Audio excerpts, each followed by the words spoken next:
I was in my house when everything first started. Well, yeah, everybody's trying to get it. I was in my house. Yes, I lived in the Bywater area of the Ninth Ward in New Orleans.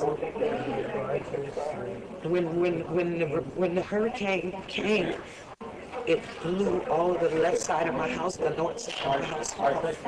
And the water was coming in my house in torrents. I had my neighbor, an elderly man who's my neighbor, and myself in the house, and with our dogs and cats, and we were trying to stay out of the water, but the water was coming in too fast. So we ended up having to leave the house. We left the house and we went up on the roof of a school. I took a crowbar and I burst the door open on the roof of the school to help people, to get them up onto the roof of the school. Later on, we found a flatboat, and we went around in the neighborhood in a flatboat, getting people out of their houses and bringing them to the school. We found all the food that we could, and we cooked and we fed people. But then things started getting really bad.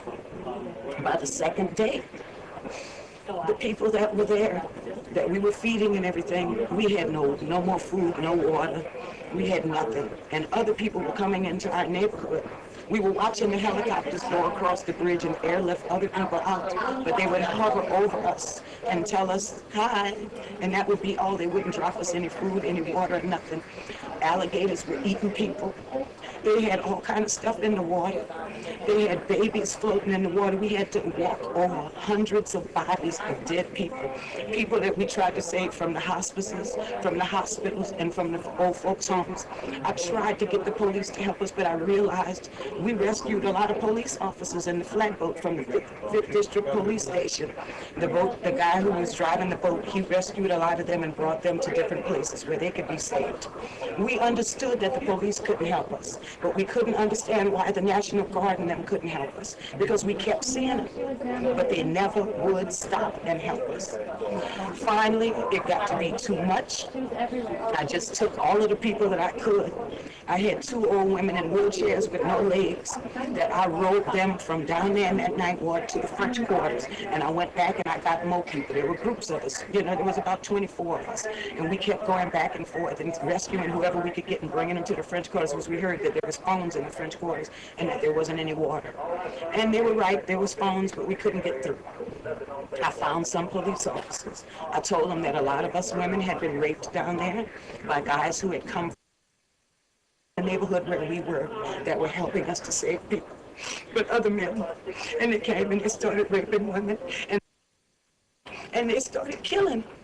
And I don't know who these people were. I'm not going to tell you I know who they were, because I don't. But what I want people to understand is that if we had not been left down there like the animals that they were treating us like, all of those things wouldn't have happened.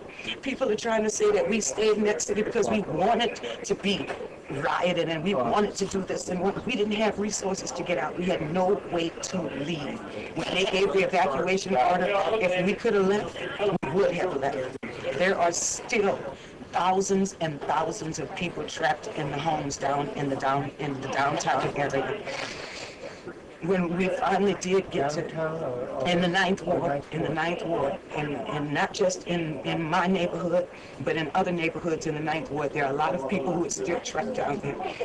Old people, young people, babies, pregnant women. I mean, nobody's helping them. And I want people to realize that we did not stay in that city so that we could steal and loot and commit crimes. A lot of those young men lost their minds because the helicopters would fly over us and they wouldn't stop. We'd do SOS on the flashlights. We'd do everything. And it came to a point, it really did come to a point where these young men were so frustrated that they did start shooting. They weren't trying to hit the helicopters. They figured maybe they weren't seeing. Maybe if they hear this gunfire, they will stop then. But that didn't help us. Nothing like that helped us.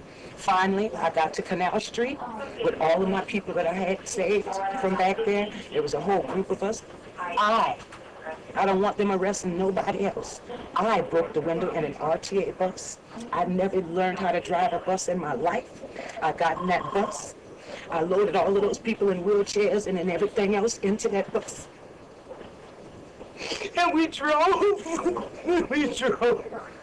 And we drove. And millions of people was trying to get me to help them to get on the bus with me. No hero.